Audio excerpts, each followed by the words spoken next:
রাস্তার পাশে দাঁড়িয়ে ছিল এমনই একটি মানুষ। প্রতিদিনের ন্যায় এরকম কোনো না কোনো মানুষ আমার চোখের সামনে পড়ে। একটি অসহায় মানুষ সারাদিন মানুষের কাছে সাহায্য করে যা পায় তাই নিয়ে অশ্রু সজল চোখে যখন সেই কষ্টের টাকাটি হিসেব করতে বসে, তাও আবার এই বৃদ্ধ বয়সে।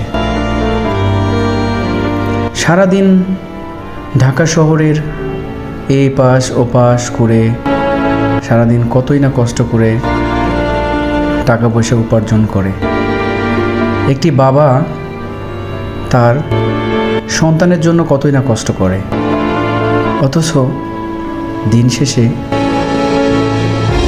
এই বয়সের শেষ প্রান্তে এসে, মানে বয়সের একদম শেষ প্রান্তে এসে যখন একটি বাবা সামান্যটুকু দিয়ে বেঁচে থাকার তাগিদে যখন এই পরিশ্রমগুলো করে যায়, সত্যি নিজেকে এতটাই হতভাগা মনে হয়, ভাষায় প্রকাশ করতে পারবো না।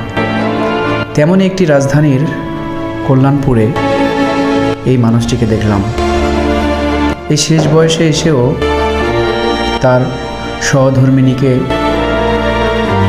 নিয়ে এই ঢাকা শহরে বেঁচে আছেন, মানুষের কাছে সাহায্যের হাত পাতিয়ে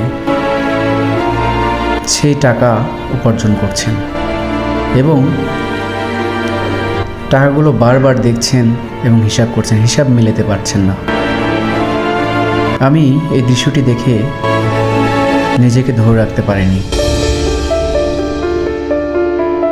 জীবনের এই শেষ প্রান্তে এসে মানুষ কতটা অসহায় হয়ে পড়তে পারে এই মানুষটিকে দেখলে বোঝা যায়।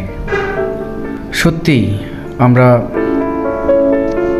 বড় নির্মমতার শিকার আজকে।